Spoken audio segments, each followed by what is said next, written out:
we'll carry on with our discussion of multiphase flow, the behavior that we're interested in the first 2 months of a spill, either from a UST or from drums on the surface, either as LNAPL or DNAPL, lighter than water or denser than water. And so this is our roadmap for today. I think maybe just cover again the concepts that we've got to so far.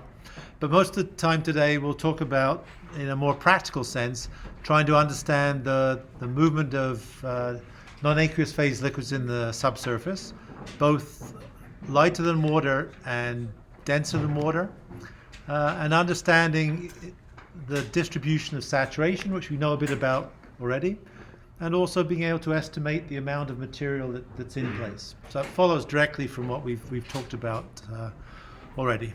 And so just to backtrack a little bit to the things that we've talked about so far, this is really our principal goal. And our principal goal has been trying to understand the architecture of this system. And we know quite a lot about it. We understand that we're interested in being able to, for instance, take a portion of this system and try and understand, for instance, what the flow velocity might be through here. Because if we know the flow velocity, we can use that to also calculate things like, from the volumetric flow rate, we can get the mass loading, which is just equal to the product of the volumetric flow rate and the concentration that it picks up in here. So that's perhaps one of our primary goals in understanding this. And so we know that the velocity that we get out of here is some function, I'll change colors, is some function of permeability. And we know that permeability is some function of what we've called a relative permeability, which we can use to be able to calculate this parameter. And so really, I suppose the main things that we like to take home from this is that we want to know something about this relative permeability, which we know is a function of the saturation, either the non-wetting fluid or the wetting fluid. They're related by one minus the other, right? So we know that. And so if we know something about this architecture, then we can say something about the velocities. If we know the velocities, we can get the volumetric flow rates. If we know the volumetric flow rates and the velocities, we can say something about the mass loading that we'd expect to have in the system that goes downstream. If we know the mass rate of removal, we could calculate, for instance, how long this stays in place. We could calculate how much is removed and gets carried downstream as this plume. You notice the stippling on the right side of this and not on the left side of this is due to the idea that this is a plume that's developing on the right side, on the down gradient side of the plume, picks it up in here and carries it downstream. And we might also want to know something about the distribution of saturations in here, because those control the permeabilities. And so that's kind of the journey that we have been on so far. And I suppose where this links into what we've done so far, if I go down to 2.7, which we're not doing today, and then backtrack, is that you've seen this figure a couple of times, not this one, but this one. And that is what this architecture of the chimney in place would look like.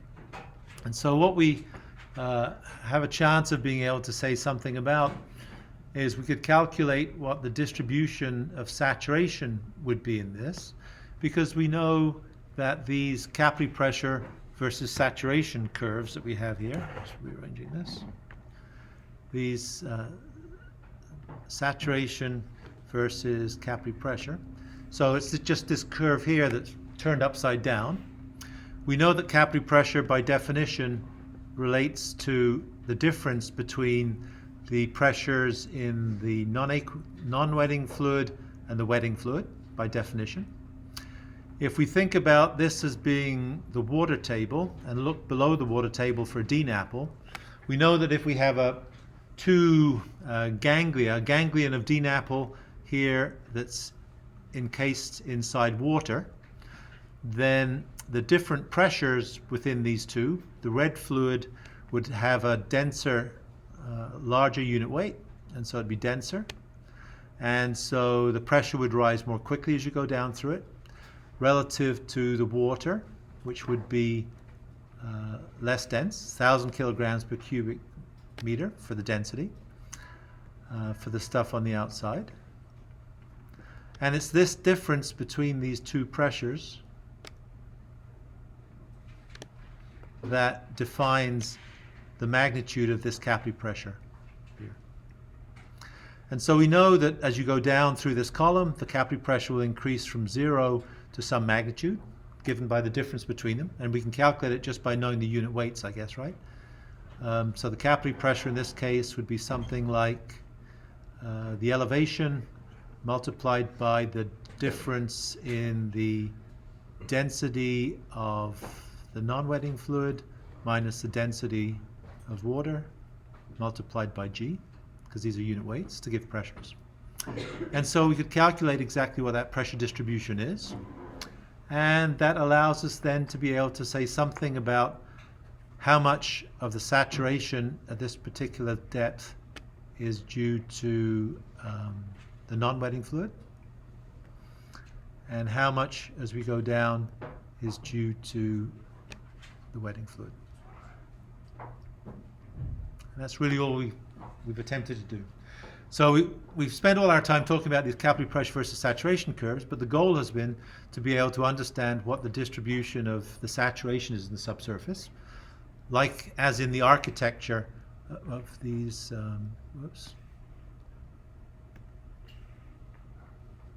as in the architecture, I guess this as well, as in the architecture of this. And so that's really what we're looking at.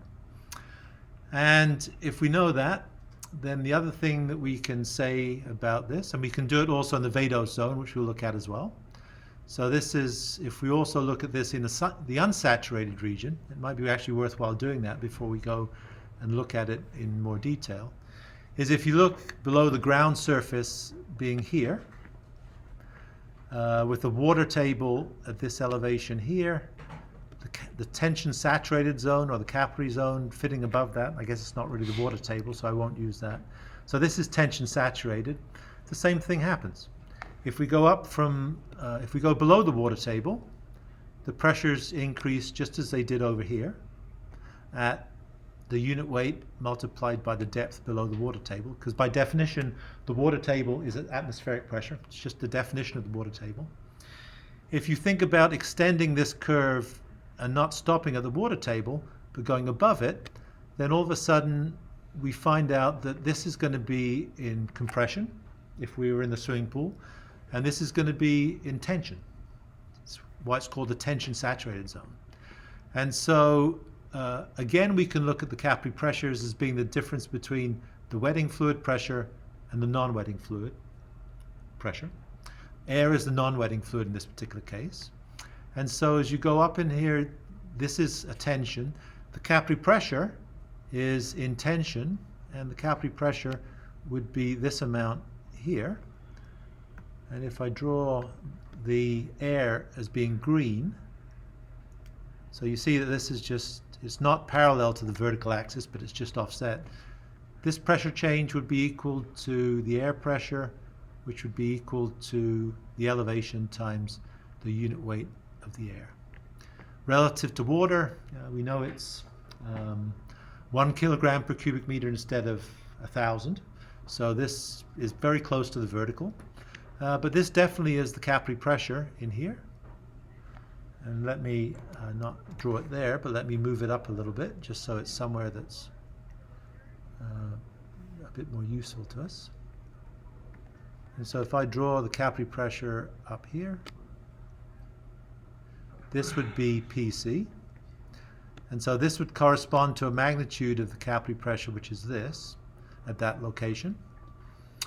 And it would mean that in this particular region, the saturation of the non-wetting fluid, just like it was down here, is this amount here.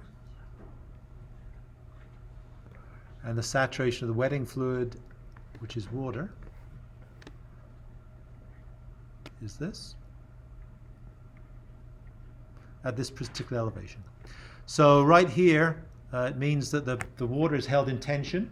It doesn't let any air in because it's filling all the voids. But above some critical pressure, I guess we'd call this pressure here PC0. This is the entry pressure, or the bubbling pressure. Bubbling because a bubble of fluid goes in there, and air in this particular case. And this is the first place where you get some air in the system. And as you increase the pressure even more, as you go up in the column, then you get progressively more and more air in the system. So that's kind of the rationale for doing what we're attempting to do. And the only other thing, or the important thing that links with that for our purposes, is that, was this the one we did this year? I think that was maybe 2019, yeah, so this is the one. Is that we made this connection between these curves. And so on the bottom here, we have this capillary pressure versus saturation curve that we've just used to be able to explore how saturations change as we go up within the column or down within the column. We know that this curve that we looked at here, which is the only curve that we looked at in isolation in the last few minutes, is not the only curve. There's actually a drying curve as we go from 100% water saturation to being almost 0 water percent saturation, and a wetting curve as we re-wet it. That's the terminology that we use for this. And so it's a bit more complicated than what we talk about with one curve, but not much more. But also what goes with this is that we can define uniquely with any given saturation a magnitude of relative permeability.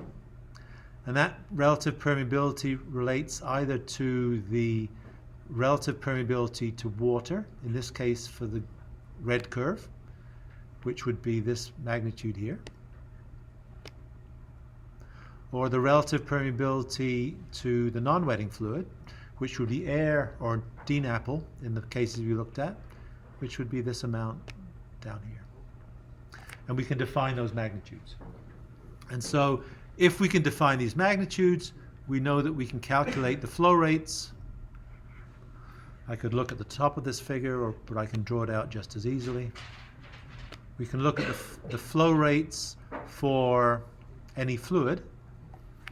And let's do it for the water, which is just going to be equal to minus the relative permeability of water in this case at whatever the saturation is. So it's this point here, at this particular saturation, multiplied by permeability, which is a single value. It doesn't change. It's a property of the rock, doesn't change with the fluid. The viscosity of the water and the pressure change, pressure gradient, dx in this case, where this is the x direction and this is the z direction. And that's it. And so our utility of doing this is, one, that we can go up in the column and we can determine what the saturation profile should look like from what we've just talked about in this. So we know what the saturation profile should look like as we go up in the column. We know that at every point within the saturation profile, we should be able to determine what the permeability is, relative permeability of the water in the non-wetting phase. And if we have that information, then we have everything we need to be able to calculate the volumetric flow rate. And if we know the volumetric flow rate, we can also calculate the velocity, the Darcy velocity, which will just be the volumetric flow rate. Did I not just, is this today's? Oh yeah, I guess I did this, right? I already did that. I just opened up too much and looked at some old stuff, right? So this is our flow rate that we have. If we have the water flow rate, Then we can get the volumetric flow rate, which is just equal to the area times that. And if we have that, we can get the contaminant mass removal rate, which is the volumetric flow rate of water multiplied by whatever the concentration is of the contaminant. And I think last time we just went through the dimensions of this, that the volumetric flow rate is going to be a volume per unit time, and concentration is going to be, it's usually in milligrams per unit volume, but we can just do it in mass. Whoops. In mass per unit volume.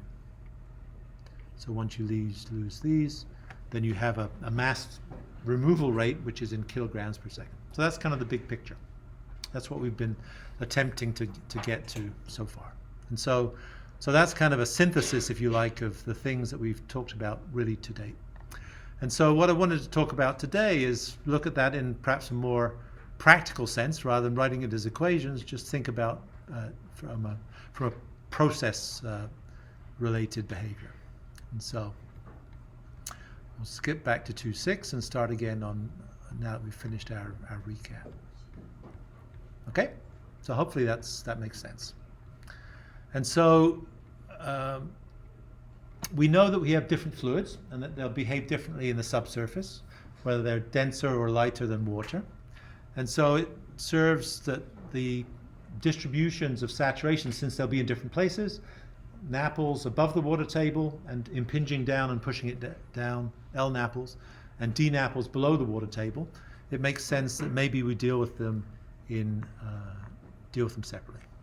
So we'll talk about LNAPLs first. We won't use that. We won't use that. We'll mainly look at these figures. So we'll come back to this. So this is the idea. So this distribution on the top that we've talked about describes the system that we're dealing with. This would be the ground surface. This would be the water table by definition. This is the tension saturated zone. It may well be that it's not 100% saturated at this, but it has some residual air present within it. And as we go up within the zone, we move from a system where the saturation changes from being funicular, which would be with bubbles of air present within the system, to being pendular, where it only covers the grain. So pendular, if you recall, was the idea that we'd have some grain-on-grain contacts, and at these contacts the saturation should be blue, but it doesn't matter, is just in this location around these contact points, like a necklace or a donut, a torus, I guess. And in the funicular zone, the behavior would be that you'd have these individual grains. They would define some pore space. And if you look within this pore space, present within this would be, maybe for want of a better color, a gas bubble would be present in the center. So this is water with gas around it. So in this case, this would be water filled, right? This is almost 100% water filled at this region, but it would have at these grain boundaries a bubble of air present in there. Air has been able to break into here because you've exceeded the bubbling pressure. It sits in here, and the idea is that this isn't a continuous phase, and therefore the water is not continuous. And so if you suck fluid across this, you'd only make water. You wouldn't make air. The air would be trapped as a bubble. And so we can understand this distribution of saturation kind of like the diagrams we looked at just in the column, and we can understand it directly in terms of capillary pressure. Capillary pressure increases from 0 at this point because the gas and the water pressures are the same, and they progressively increase. They're both atmospheric at this point, and they progressively, the water pressure progressively decreases as you go up. The didn't mean to do that. Don't need to see my email. So as you go up from here, the water pressure would increase like this. I don't know why it's doing this the opposite colors now again. The air pressure would increase like this. This would be pressure in this direction. And again, this would be water. And this again would be the magnitude of the capillary pressure, which is just the difference between those. And it increases as we go progressively further up. And so what then happens if, instead of looking at this two-phase system, so we've said before we're talking about multi-phase systems, all of our systems we've looked at have had two components. It's either been an oil and water below the water table, or it's been a water and air above the water table. They're both two-phase systems, and they both conform to these capillary pressure versus saturation curves. But if you look at invading one of those systems with a third phase, then what would we expect to happen? And so the schematic for this is this diagram here. So the idea is that this is the initial condition. This is the tension saturated zone. And then as you get further up, then the saturation of water changes. So once you're quite high up within the zone, the saturation of water is not very much, and the saturation of air is a lot. And of course, below in the tension saturated zone, there's also a saturation of air and water. And then all of a sudden you introduce something that's lighter than water into the system. And so that's this tongue of gasoline or something coming into the system at time after 120 minutes, so 2 hours. And you see that it first of all advances down here, has this little advanced tongue. These are actually measurements from experiments in the laboratory in a tank that's a meter, 80 centimeters or a meter tall. And it records the changes in oil or water content in the system as a function of time. So it first comes in as a plug with a little advanced tongue here. If you look at 8 hours progress, this has changed so that now the system has 3 components in it. Actually, I'll do it all red because I don't want to change. So this would be the saturation of air, which originally was this. I guess I could do it the same height. This is the saturation of the NAPL, in this case lighter than water. And this small saturation in here is the saturation of the water. And so it's been changed, it's been reduced from what it was and substituted, if you like, by the NAPL. And then if you allow time to continue until it comes to some equilibrium, then this plug rearranges by moving down in this direction until you get this behavior here, and also spreading out. And so this is exactly what we talked about before. And so if you look at now what the saturations would be at, say, this elevation here, then this is the saturation of the NAPL. This is now the saturation of air. And this is the saturation of water. And so it looks physically, or it is physically, exactly as we've kind of suspected. If we go back and look at what we thought this would be, the closest analog, I suppose, would be this middle one. And if you went down through this might be better. If you took a section that went down through here,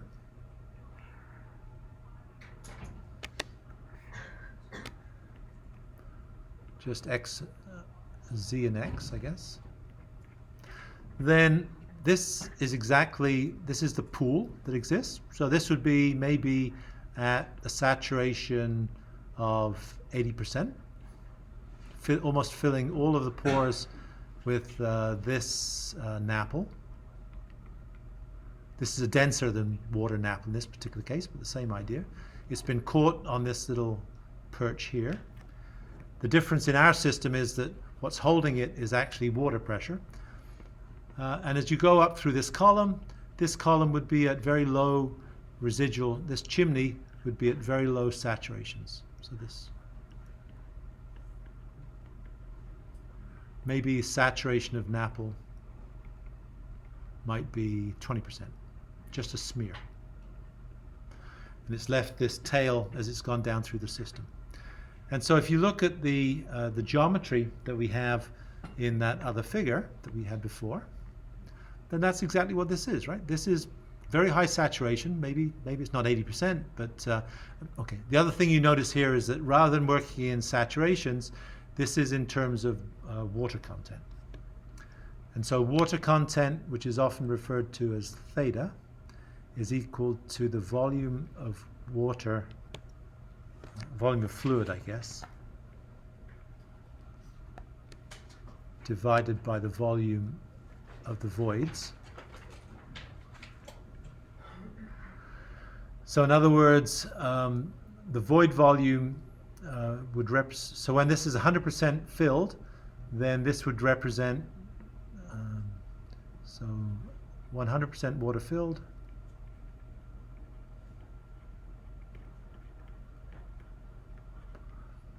then theta is equal to the saturation. No, equals to porosity rather.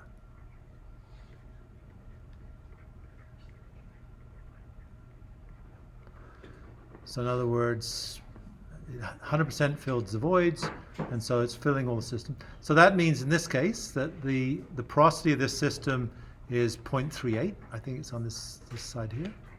And that would this would represent 100% saturation. So this represents S equals 1, and this represents S equals 0 of water, I guess, in this particular case. And you could use these as the volumetric liquid contents for the oil and for the air and for the water. So you can use it for all three. And so this case here is exactly what we have. So we have a chimney that exists maybe at 20% saturation of the NAPL. It's kind of a smear as it goes down through this. And if you like, a puddle or a pool, I suppose, of NAPL that exists at the bottom, which maybe is a saturation of about 80%, just by scaling from this S equals 1, S equals 0. And so that's physically what it looks like.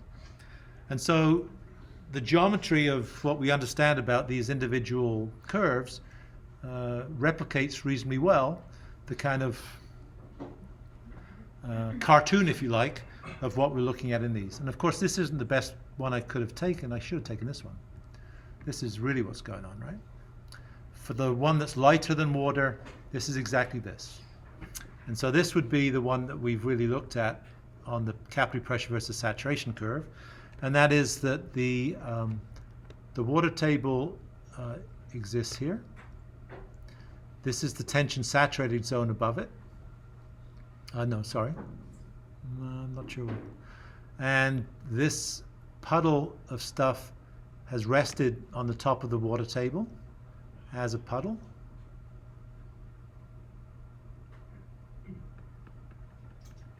And above here is some kind of chimney. Whoops. Some kind of chimney that goes down to this. That's exactly what we have. So what we were drawing before is really a lighter than water, non-aqueous phase liquid. And so that's really what it is. So, so I think the words for this are basically saying exactly what I've said, is that there's a residual column that exists as this chimney. There's a lens that exists that's buoyed by the water table. It depresses the water table a little bit. I guess you can see that here. So the tension saturated zone was originally up to here, and it certainly has been pushed down, so it's much lower. So instead of being here, it's now been pushed down lower to this point here. There's an interface between the water and the NAPL that exists, and also between the NAPL and the air. And so you could think of this almost as being a water table at this bottom boundary and being an oil table at this top boundary, which might be one way of talking about it.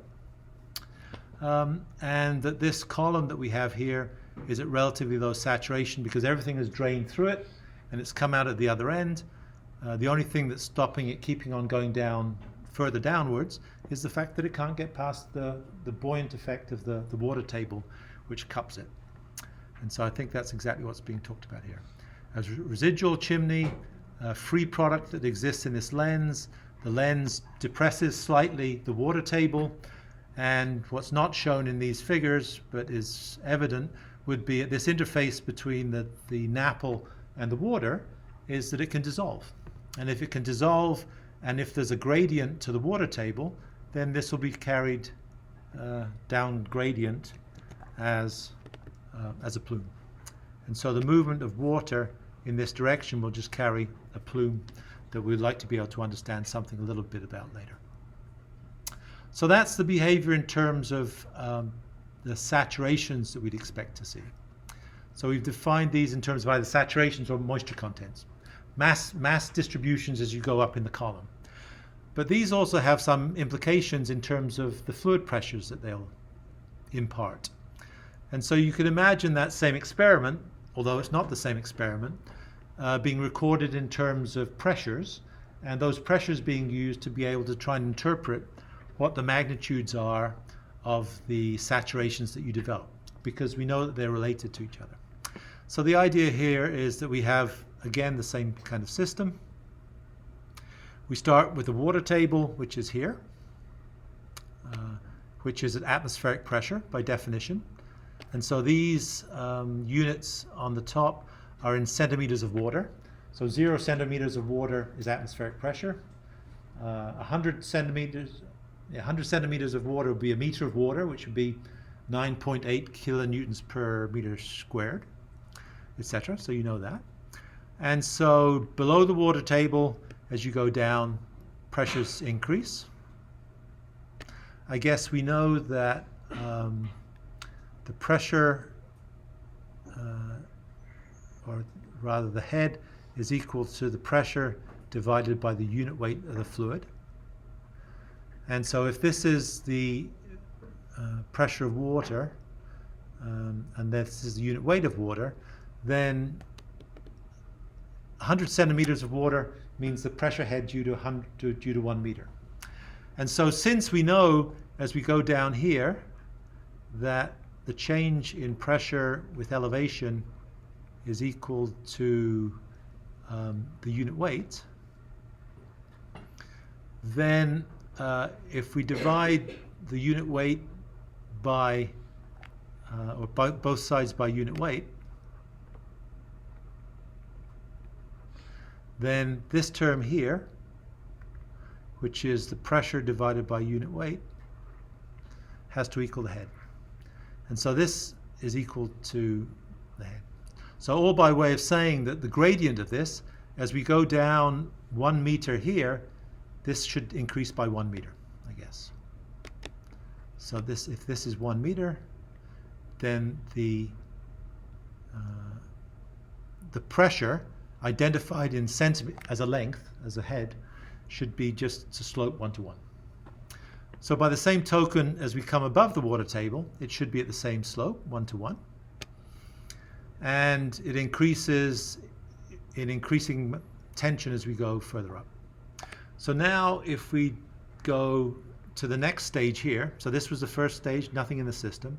Now we enter into the top some NAPL and measure the pressures in these tensiometers that measure just the pressure at a particular location. We don't know anything about the interface between the fluids, but we get new pressures at each of these tensiometers that had been previously negative. All of a sudden this one goes to being closer to 0 and almost positive, right? And so this represents the fact that we've added something into the surface, some gasoline say, and it's sunk down onto the water table just as before.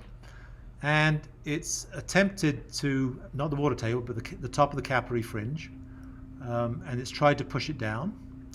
And if we keep on adding some more fluid, then it continues to take this pressure and move it towards the right.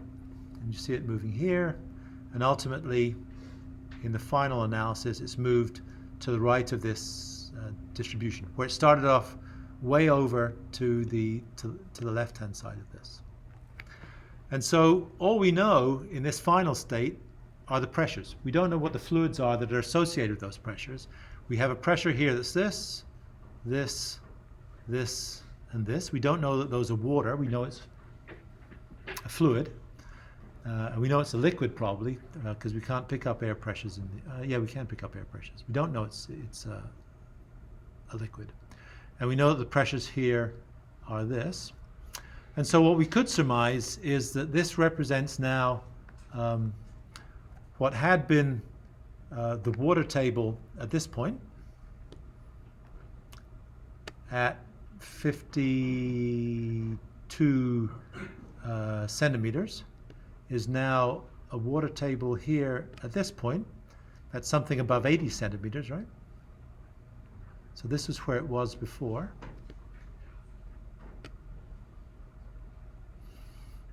That's where the water table was before. Oh, I guess the capillary fringe was just below 80.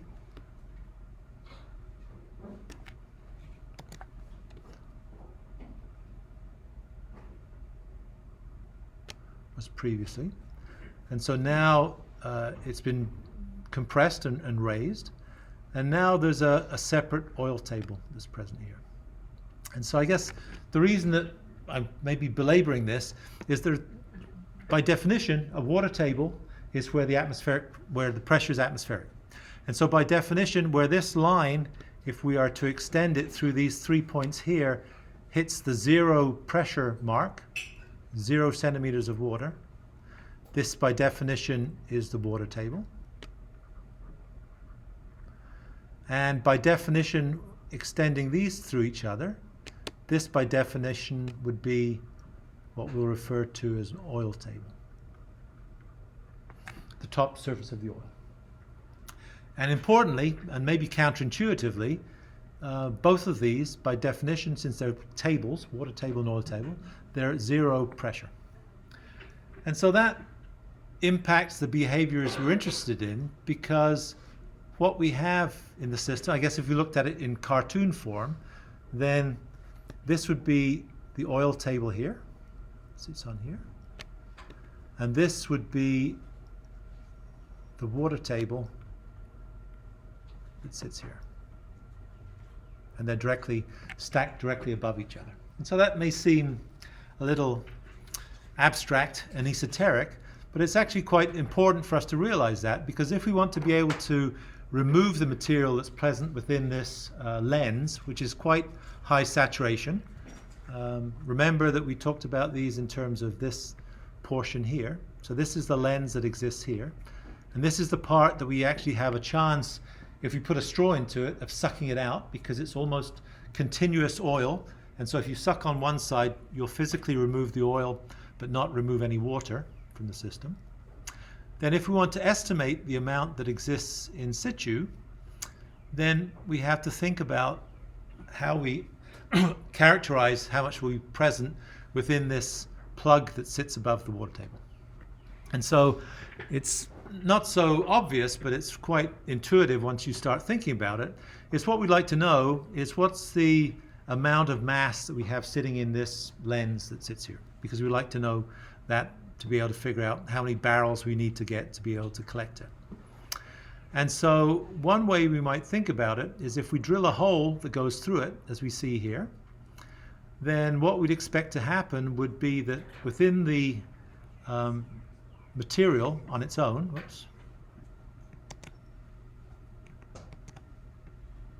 trying to make it larger.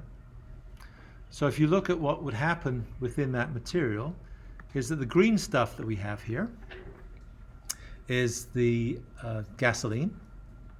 I thought I was doing it in green, but I'm not apparently. And so that sits on top of the water. But if you drill a hole through here, the stuff's not held in the fine pore space of the aquifer or the reservoir, but it falls into the borehole, and it will fill the borehole much more readily than it can be removed from here. And so the depth within the borehole doesn't necessarily represent the true depth within the reservoir. And it's the true depth within the reservoir that we want to figure out. And so what we'd like to be able to do is we could imagine that we can measure this location here somehow. We can't necessarily get this location here, because all we can do is we can drop something down here to be able to measure both the top of this and maybe the interface within the well, but that doesn't necessarily match up with the behavior within the system. And so let's go back to this. We were starting looking at this earlier on, just measure for a bit of a the break. static water level in this ag well. What I have here is a water level meter. And talk about how Today we might measure we're at those an things. agricultural well site, and we're going to measure the static water level in this ag well. What I have here is a water level meter, and what that does is it reads the depth to the top of the groundwater surface. When this tip reaches the groundwater surface, it completes the circuit, and you'll hear a beep like this. I'm going to take this sounder and lower it into the well.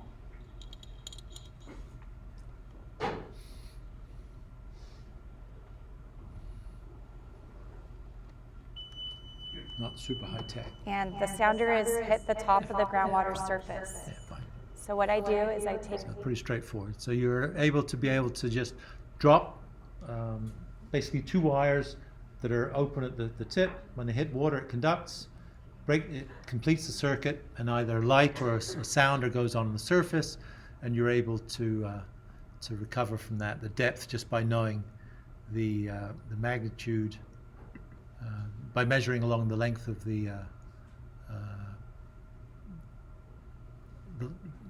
just by measuring the length of the string that you And put into the rock. hole. The NAPL flute system is a simple and cost-effective technique for mapping NAPLs. We have developed a color-reactive cover for detection of pure product. In one application, a compressed NAPL flute liner is inserted into push rods. And so you can get the level of the top of the water, maybe. If there are different electrical conductivity contrasts between the NAPL and the water, maybe you can also detect the interface between them. And if not, you can use this idea that you have a fabric which you coil around a tube. The fabric reacts to different substances, NAPLs in the subsurface. It changes color maybe as you drain it out. And this sock that goes down is inflated inside the borehole, and it allows you to be able to identify the interface between the top of the NAPL, the bottom of the NAPL, and where it goes into water, just by virtue of the color change that you get in this particular fabric. And there are different things that you can use as well to be able to do that. So it's not rocket science anyway. So the point is, I guess, that we are certainly able to figure out the locations of the top of this interface and also the bottom of this interface. But our main point is that the bottom of this interface doesn't necessarily relate to the bottom of this, which we'd like to know. And so what we can do is we can merely invoke what we've talked about already about the idea of a water table. So this is a water table. I always draw it with a little triangle upside down. We know that here the pressure is equal to atmospheric by definition. And so since that's the case, what we could do is that we know that the pressure here is also equal to 0. So we can get the pressure that exists at the boundary between the oil and the water, and that's merely, at least in this column, going to be equal to the density of oil and gravity, those are unit weights, multiplied by the depth in the borehole. So we know exactly what the pressure would be at that point here. We know also, by definition, since this is a water table, that the pressure here is equal to 0. And so if we go down an amount here, which is equal to W, we know that the pressure at this point here, acting upwards, will be equal to the density of water, gravity, and this height that we go down. So we're going from here downwards to get to this point, and we have this. We're going from here downwards to the same point in the well to get this. And if those are true, then we can merely equate them to each other. And so if we equate them to each other, and we get rid of the gravity terms, because same gravity, then we find out that the W magnitude is just equal to the full length, which we can measure, multiplied by the ratio of the two densities. The density of oil will always be less than the density of water, because it's floating, in this particular case, and therefore it'll be less than 1, and so this component we can directly calculate. So if we know what W is, then we also know what the height of the green fluid is, which is going to be T minus W. And so we said that what we'd like to know is the mass of fluid which is present within the green blob. And so we can do that just by going down to the bottom of this page and looking at it. And so this is kind of the schematic. Yeah, I can keep both on there. This is the expression that gives us W. This is the water table within the aquifer. This is kind of the oil table that exists above the aquifer. This is the height, I guess we call this T. This is the height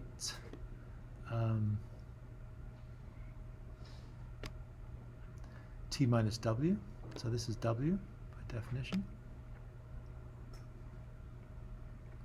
So this is T minus W. And so really, if you think about this, this is the oil table. So it's almost 100% filled with oil. We could think about being one of these capillary pressure curves, but it's probably easier just to think of it as being a lens of relatively large saturation. And the saturation, this would be what? This would be water. No, I won't use W. This would be the saturation, the irreducible saturation of water in here, SWO0. And so if we want to figure out the green area under here, which I didn't draw very well, is this going to be green? No, it's not green. Jeez, I don't know. Software is messed up. This is green. So if we want the area within this prism, then it's going to be equal to this height, T minus W. This. I guess we can do it here. T minus W is the height. The plan area, looking down on it, is going to be A. So this together is a volume. The pore space has a volume which is the volume multiplied by porosity. So these two together give, by definition, the pore volume.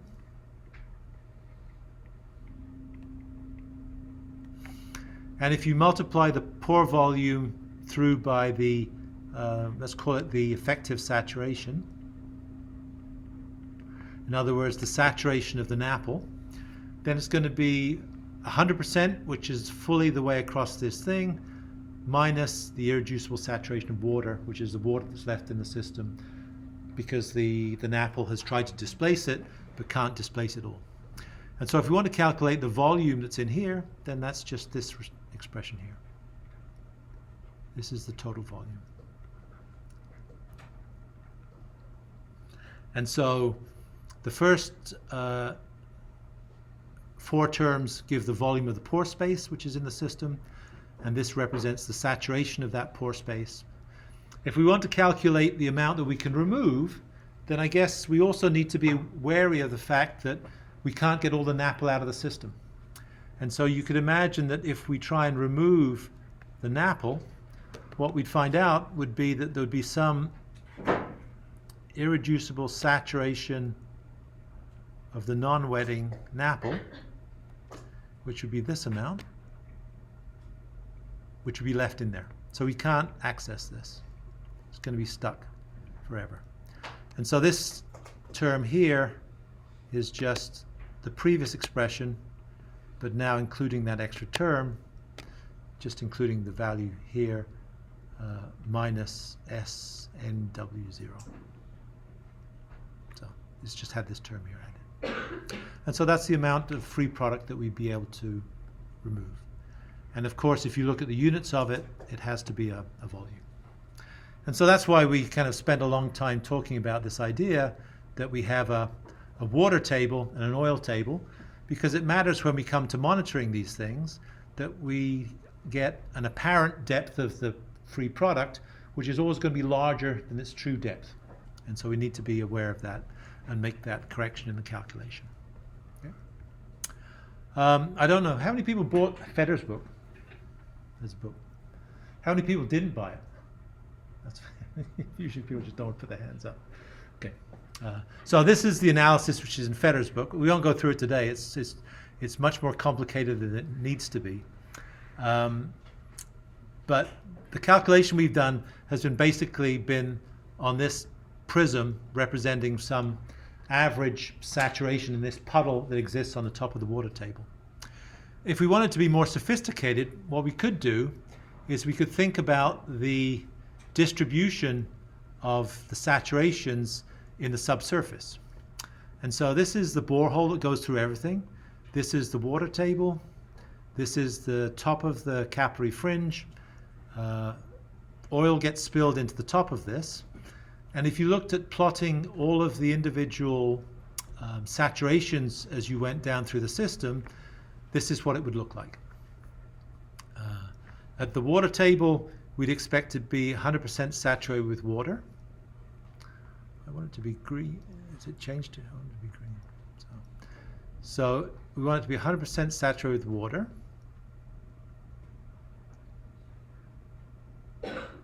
And so this is the amount of water that is present within the system. And you see it has this slope just like the capillary pressure versus saturation curve, because of course it is a saturation of water going from 0 to 1. It goes up into this part where we can't get below the irreducible saturation of water, and keeps on going up to this point here. So if you wanted to, this green part is the water saturation.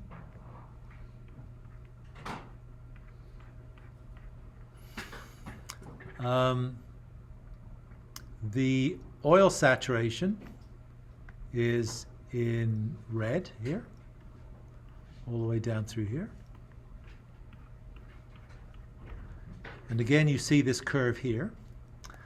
And you also see this other curve at the top, which is the amount of air that's in the system. I don't know what color to use for that. But air is this, it's too close, isn't it, to this? And that's not going to turn, is that going to turn up? Oh yeah, you can just a bit. That's too close to, for all the choices we've got, I'm not sure. Use brown.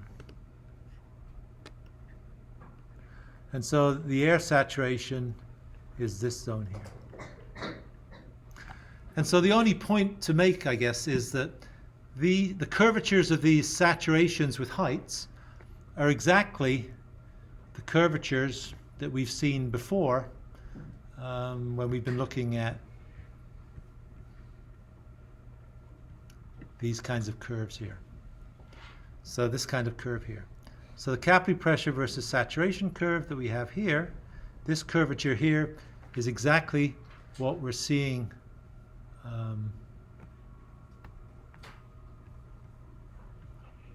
in this part here and this part here.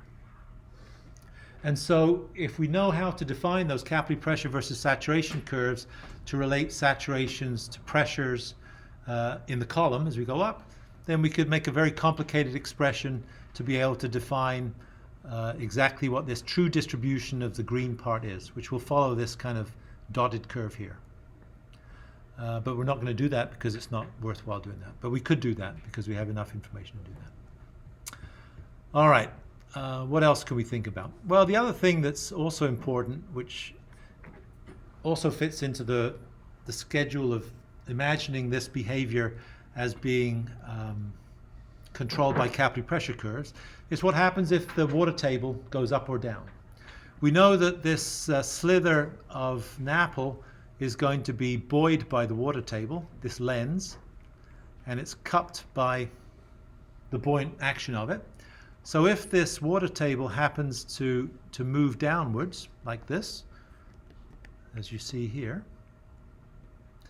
then there's no reason why the material that's cupped on top of it would also travel down with it. And so in this particular figure, I guess the stuff that I've done as red is this. It's a bit confusing because the black stuff here is not the black stuff here. The black stuff here is water. And this is water. The red stuff is the oil, which is here.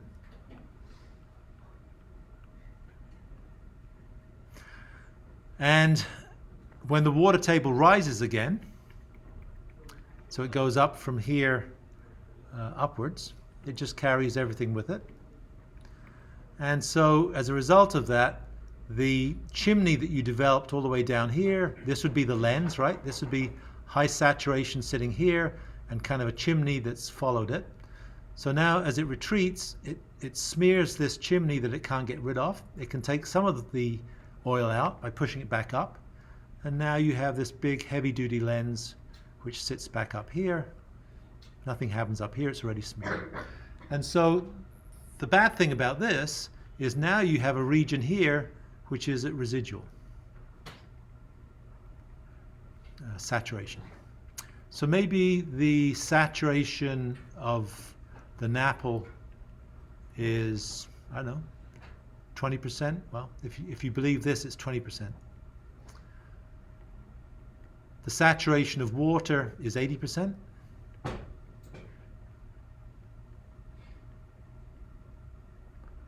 And so from what we know about capillary pressure versus saturation curves, or sorry, relative permeability versus saturation curves,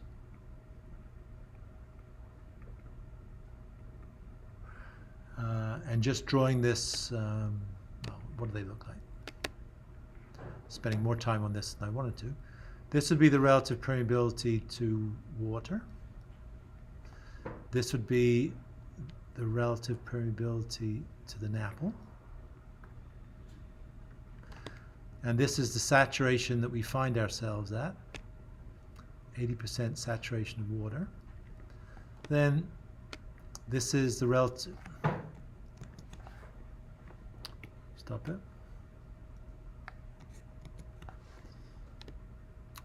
This is the relative permeability to water, which is 80%. And this is the relative permeability to the non-wetting, which is 0. And so what we know is that water flowing through here will flow quite quickly because it's flowing at 80% of the relative permeability. I suppose we know that from the slope of this water table, the actual flow direction would be in this direction, right? Because this is the slope of the water table.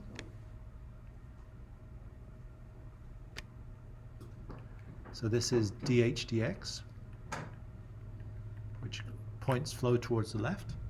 And we have a lot of fluid that can go through here potentially. And so that's bad news, obviously, for us. And so understanding the mobility of it as natural things happen, or maybe man-made things happen when you drop the water table by pumping, and then it rebounds seasonably with snow melt or something in the wintertime, then you can expect that you might spread the stuff even further.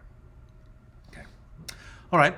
So if we said this afternoon we talk about both LNAPLs and DNAPLs. And so let's close out talking about DNAPLs. I think we've said most of the things we need to say, and just by using these capillary pressure versus saturation curves. And so I guess the other main point to make when we're looking at DNAPLs is that, again, when you look at the information that you get from measuring fluid levels in a wellbore, they're spurious. They're not correct. They're not true. And so here's the idea that you have a system very similar to the ones we had before. We have a water table that exists here. We have a capillary fringe above it. And if we have some DNAPL that's present within the subsurface, we know that that can sink immediately below the water table. So we know from this architecture, this is for DNAPL, it goes straight across the water table and just keeps on going. The only thing that stops it is going to be a capillary barrier that it can't get into because the pore throats are too small.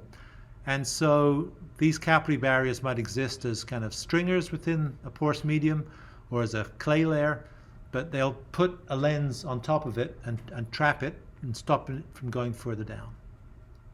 So now, if we go through the exercise of drilling a well bore through here. So if you think about drilling a well bore down through here from the surface, that's good to know. Let's see if we get through the class before it dies. If you drill through this, you could imagine that you'd have a distribution of saturations within the porous medium, but what is the distribution of the fluids that you get within the well? And so we need to be able to make a connection between those to be able to distinguish between what you measure in a well and how you relate that to what's in the aquifer. So here's the suggestion for this. Drill a well down through this, then it will flow out of the aquifer into the well, and it will start filling it, and it will fill it up until an equilibrium magnitude which we can measure. If you drill a well that's much deeper, so long as there's enough volume of this thing here, it will also flow into the deeper well, and it will fill it up to the same depth. And so if you happen to have a capillary barrier that exists in this system at this point here, then clearly there would be no NAPL below this. And so you have to be aware of the fact that it will fill the well from the aquifer, and so this may be an inaccurate depth that you get. If you drill through to the center of the earth, you'd also get, if there's enough DNAPL to fill it, it will also fill up the well. The distribution of the DNAPL will be exactly the same as we saw before, and so at the base of the well it will be some saturation. Within the porous medium, a portion of it will be water, which would be, I guess I can draw it on there. This would be water.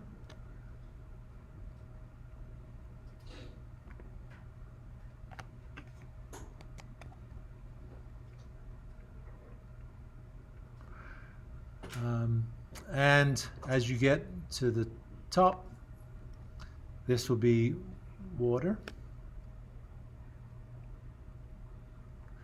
And this component here would be the NAPL. In this case, DNAPL. So again, these magic numbers, 20% plus or minus. So something like 20% saturation of NAPL, this smear that goes down through here. Water is able to move through here and through this dense material because it's below the water table. And so there's no reason that it will have the relative permeability of essentially of the virgin material without any NAPL in it, because it's only 20% NAPL saturated and 80% water saturated. And we can also, so the one bottom line is that we should be careful in making these measurements, that this is going to be a true ordinate, but you need to be able to know where the bottom of the capillary zone is to be able to identify where this would be, right? And so if you drilled through this particular geometry here and kept on going down in the well, then this well presumably would fill up to this point here, and you might think that the amount of NAPL you have is equal to this height here. But of course it wouldn't be. It would be equal to, at the maximum, this amount here, right? Because that's the beginning of your capillary barrier. And so you need to be able to discern between these two behaviors.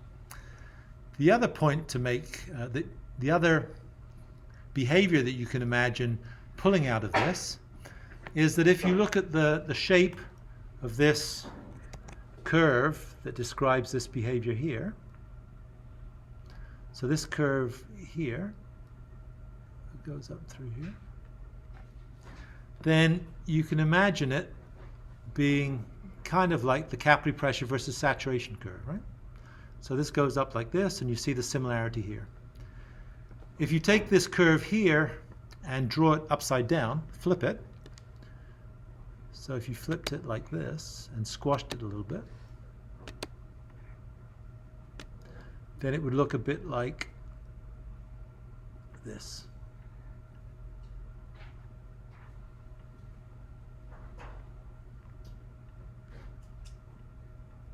Our capillary pressure versus saturation curve, right? So if we just flip it around this axis, so if you rotate it around this axis here, just swivel it, you get this. And so this defines our saturations. And so what you can think of as these profiles of saturations kind of being like the capillary pressure saturation curve. We know that if a material has big open pores, then this pressure here is relatively low for it to break, for the non-aqueous fluid to break in. And we know that if it has tiny, tiny pores, then this capillary pressure curve would look like this. Has a much bigger pressure to break in. So this would be high porosity, and this would be low porosity. Not really, right? Because you can have high porosity, tight rocks that have small pores, just have a lot of small pores. So it's not quite true. It's really permeability.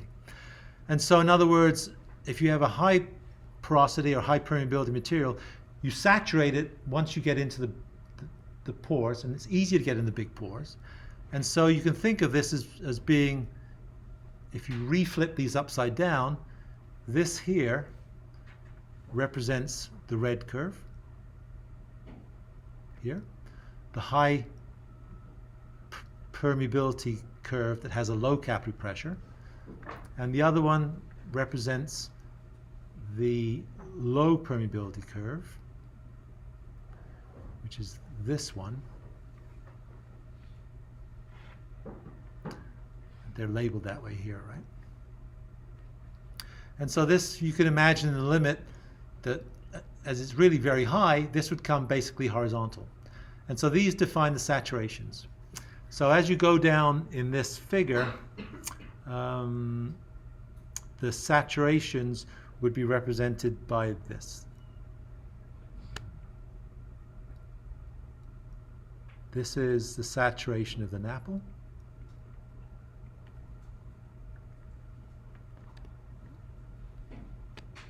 And this is the saturation of the water that's left. The saturation of the NAPL increases as you go down because the capillary pressures keep on increasing as you go down. This is increasing capillary pressure down here, or increasing capillary pressure as you go up here. It's just flipped around. And so the bottom line is it gives you some picture of what the saturation profile should be as a function of depth. And in a quantitative way as well. And so that's what we've been harking on, I guess, from the beginning. I guess, what else? Well, maybe the only other parting shot to have from this is that since we can think about filling up these well bores from the bottom, then typically, if you want to be able to explore what's in these, what you use, you sample it using a bottom filling baler. And so a bottom filling baler, I think I downloaded thing here. Wasn't this one.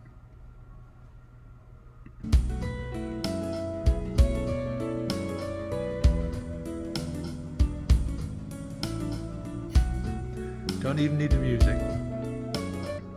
So a bottom filling baler is something, a tube on a string, you drop it down a well bore, it's got a ball in the bottom that floats when it hits some fluid, so allows the fluid to go in from the base, but then when you pull it up, that ball jams in the orifice and stops the fluid from exiting out of the bottom, and so you can retrieve the sample that's in the base. And so you have to be able to do that, because if you go down with just a baler that's open at the top, it'll go down below the fluid that's present within the water that's above it, and it will just gather the water that you'll pull out. If you want to be able to get access to the fluid that's in the base, then you have to be able to get it down below the water, allow it to come up into the bottom of the baler, and then pull it out through the top of the hole. And so that's essentially the behavior there. Okay. And that's probably almost about everything I wanted to say. So the bottom line is that we can understand something about the distributions of these. This is what we're after for the reasons we talked about earlier. We want to know what the architecture of this is, both schematically but also quantitatively, because that architecture and the saturations tell us something about relative permeabilities. Relative permeabilities tell us something about the rates at which fluids will go across it and dissolve it and present a hazard downstream. The saturations, taken as an ensemble, give us some idea of how much free product is there that we might want to be able to remove. The nature of the saturation tells us whether we can recover it or not. We can probably recover it from here at high concentration saturations, but we might not be able to recover it from here by doing anything other than just dissolving it out.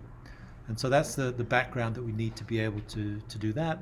And I guess also to be able to interpret in a rational way measurements of